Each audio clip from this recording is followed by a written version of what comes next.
텔레그램 박사방에서 성착취물을 유포한 혐의로 1심에서 징역 40년을 선고받은 조주빈이 범죄 수익 은닉 등의 추가 혐의로 징역 5년을 추가로 선고받았습니다. 조 씨는요, 범죄 수익을 가상화폐로 지급받아서 약 1억 800만 원의 수익을 감춘 혐의를 받아와서 결국 돈 때문에 극악무도한 범죄를 저지른 것이라는 분석도 함께 나왔습니다. 계속해서 두 분과 함께 이야기 나눠보도록 하겠습니다. 오늘 1심 선고에서는 징역 5년이 추가 선고된 것이고요.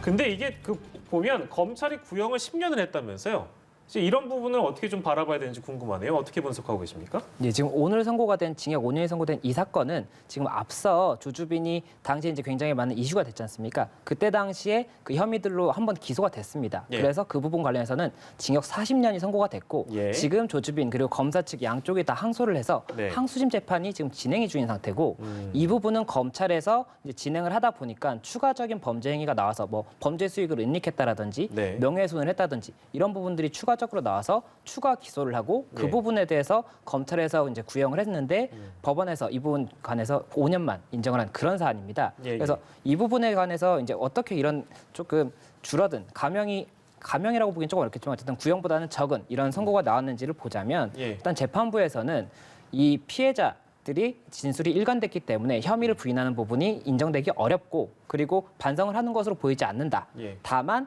좀 유리한 양형으로는 피해자들 일부와 합의를 했고 그리고 일단은 중형을 선고를 받았고 관련 항소심이 진행 중이다. 이런 부분들이 유리한 정황이 있기 때문에 예. 징역 5년을 선고한다. 이렇게 지금 나온 것입니다. 예, 예. 그래서 이 부분 관련해서도 지금 조주빈 측에서는 이 항소심이 이미 진행 중인 사건과 병합을 해야 되기 때문에 예. 항소를 할 예정이다. 이렇게 알려져 있어서 결국 이 부분 아직 확정은 되지 않을 것이고 조금 더 변경이 있을 것으로 생각이 되는 상황입니다. 예, 제가 질문 드릴 때 10년이라 구형이 10년이라고 했는데 그게 아니라 15년을 구형했는데 징역 5년이 나온 거고요. 예, 맞습니다.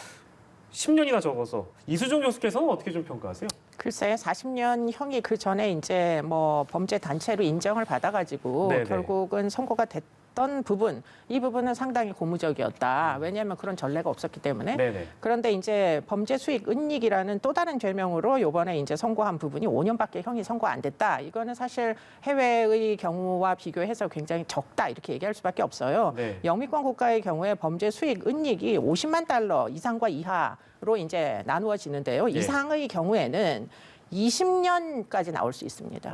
그런데 우리는 5년 정도밖에 안 나오니까 사실은 많이 나온 건 아니다 이렇게 얘기할 수밖에 없을 것 같은데 제가 걱정하는 바는 조주빈은 그래서 45년 보태면 45년이잖아요. 예, 예. 꽤 길게 나왔지만 손정을 한 사람이 있었습니다. 네네. 똑같은 짓을 했는데 1년 반밖에 받지 않고 형이 종료되고 논란이 많이 됐었죠. 네, 그리고는 아버지가 다시 범죄 수익 은닉죄로 고발을 해가지고 예. 지금 또 재판을 앞두고 있는 사람이 있는데 이 사람이 만약 지금 이 이제 조주빈처럼 5년밖에 안 나오면은 그럼 진짜 이거는 1년 반밖에 안 나온 데다가 또 5년밖에 안 나오면 정말 처벌하기가 진짜 어렵구나. 예. 똑같은 짓을 해도 예컨대 디지털 성착취 범죄를 진짜 수없이 많이 해도 우리나라는 기껏해야 뭐 이 정도 형밖에 평균적으로 나오지 않는구나. 그게 또 다시 회자될까 봐 예. 그게 사실 좀 걱정입니다. 예. 게다가 또 지금 아까 김성수 변호사께서 설명 주셨습니다만 이쪽에서 또 항소한다는 거 아니겠어요? 예, 맞습니다.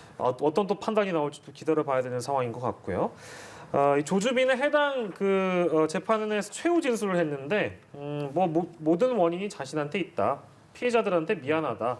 이렇게 말을 했습니다. 근데 뭐 일반 대중들이 기억하시는 지금 화면 제 뒤에 나옵니다만 이 조주빈의 모습이라는 게 글쎄요. 이게 과연 진실일까 아닐까라고 이제 고개를 갸우뚱거리실 수도 있을 것 같은데 어쨌든 사과했습니다. 심리는 뭐라고 봐야 될까요, 교수님? 글쎄 사과한 부분에 대해서까지 의도를 의심하고 싶지는 않아요. 왜냐하면 조주빈이라는 사람이 범죄를 저지를 당시에는 피해자를 염두에 두지 못했던 것으로는 보입니다. 피해자를 직접 만나본 적이 없다 보니까. 예. 그러다 보니까 아마 피해자 중에 얼만큼 고통을 받는 사람들이 있는지 인지하고 있지 못하다가 지금 수사가 진행 중이면서 또 일부 합의 시도를 하고 있었잖아요. 예. 그러다 보니까 지금에 와서는 피해자들에게 어떤 피해가 발생했는지 어느 정도는 깨닫고 있는 거 아니냐. 그리고는 이렇게 반성의 뜻을 계속 피력해야 예. 지금 항소를 했잖아요. 양형의 현저히 도움이 될 겁니다. 네. 그렇군요.